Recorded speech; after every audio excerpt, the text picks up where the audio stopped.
from Gail's Garden and More. I'm putting some snapshots on here of the thing in my pantry talk that I had with you. One of the shelves that I was using with the covering, the solid cream color, it's actually a growing thing for young plants. So look at this over here. I mean, it has been totally, hard ice on everything. And underneath here in this little corner, I've got a tomato plant growing, and there is even tomatoes. So I don't want to pull that up. I'll probably dig it up later when the weather gets warm later this spring and replant it. That's what I did last year with another one in here. What I'm trying to do now is figure out, I've moved, I had a huge pot of aloe vera, and I must have had 20. Let me show you. Uh-oh. I haven't been out to look at my plants. And, yeesh. I had this big one. I don't know how they all fit in that one pot.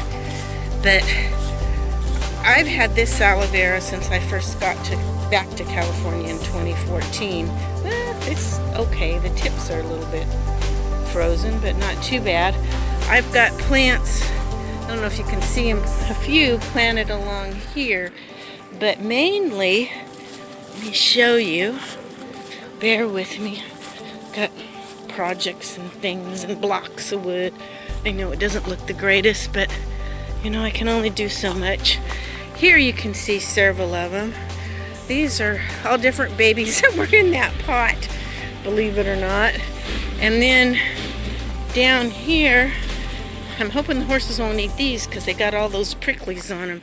There's several of the little teeny ones back here, all the way down to the corner. But I use quite a bit of aloe vera for a lot of things, so this will be fine. But they were all, most of these were all in one pot. I think I had one pot that was in a one that down on the end that was in a separate pot, that bigger one down there. And it was a little teeny pot. I don't know how those things grow like that. But, okay. So let me go back over where I was at. And what I'm going to have to do is put boards down before I put that down to protect the bottom of it from rotting. But the boards will only collect earwigs and stuff. So what I have out is my handy dandy diametrious earth. So I'm going to put it on once I get the boards where I'm trying to figure out how to get it in there and not kill that tomato plant.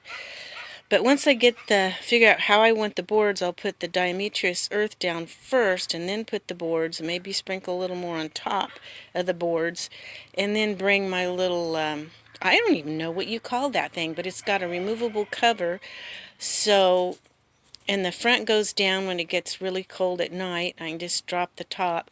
I think what I'm going to do here, I don't know how I would do it, is get a piece of plastic and just hang down. This is really, really, really tall though, so it probably, I don't know how I'm going to do that. I would kind of like to bring a piece of plastic all the way down, but I'd have to put something over here to hold the end, so I don't think that's going to work. I don't know.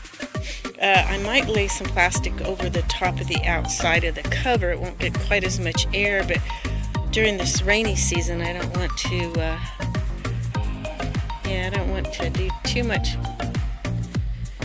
So with it out here until I get a piece of plastic.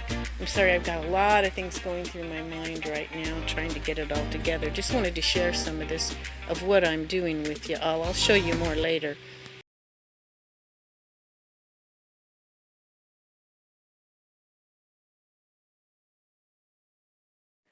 Okay, this is what I've done.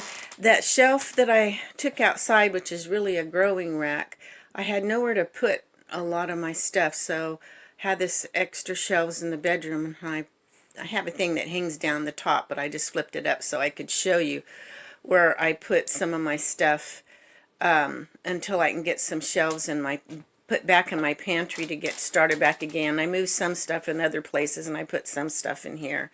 So that's what I'm doing with that right now. Okay, here's my shelf outside, and look who has found it. That's not for you. I can see right now I'm going to have problems because when I have my plants, he's going to be right in the middle of them. I'm not sure what I'm going to do about that. Any suggestions, guys, how to keep the cat on my plants? Because he gets in them if he's in the house. I don't like him in the house, but sometimes if the weather's really, really bad, we might let him in for a few minutes. But,